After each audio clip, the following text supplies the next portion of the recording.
सुबह 4 बजे कराची पहुंची, बंगले का पता किया और वहां चली गई। बाबा सत्संग करा रहे थे। मैं जाते ही सीधा बाबा की गोद में चली गई। बाबा को भी पता था कि इसको सख्त बंधन है। बाबा ने बहुत प्यार दुलार दिया। उन दिनों यज्ञ में गायें थी। उनमें से एक गाय का नाम बाबा ने मेरे नाम से रखा था। वो गाय बहुत रोती थी, आंसू बहाती थी। बाबा कहते थे कि गंगे बच्ची बहुत रोती है, आंसू बहाती है, बाबा के लिए तरसती है। जब बहनें रूप बदलकर मेरे पास आती थी, उस समय ये सारी बातें बताती थी।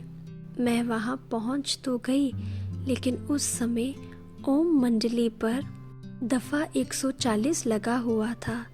मुझे पता था कि मेरे को यहाँ ज़्यादा दिन नहीं रखेंगे, लेकिन बाबा को देखने की तड़प ने मुझे आने के लिए मजबूर किया। बाबा ने कहा, बच्ची तुमको वापस जाना पड़ेगा।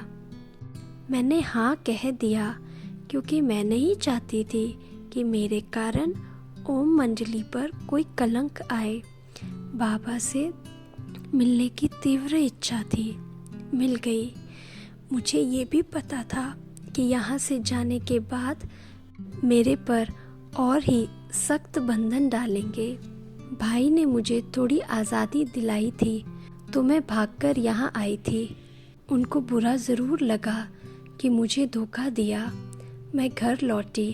मैं जिस गाड़ी से हैदराबाद पहुंची थी, उस गाड़ी में मेरा भाई कराची पहुंचा। जब उसको पता पड़ा कि गंगे घर गई है, तो वह लौट आया।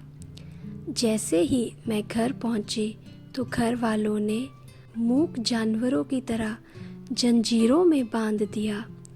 सिर्फ जब स्नान आदि करना होता था, तभी खोलते थे। बाद में फिर चारपाई से बांध देते थे। तो भी मुझे कोई परवाह नहीं थी, क्योंकि मैंने भगवत में पढ़ा था कि गोपियों को जंजीरों से बांधते थे। मैंने समझा कि शायद मैं वही गोपी हूँ।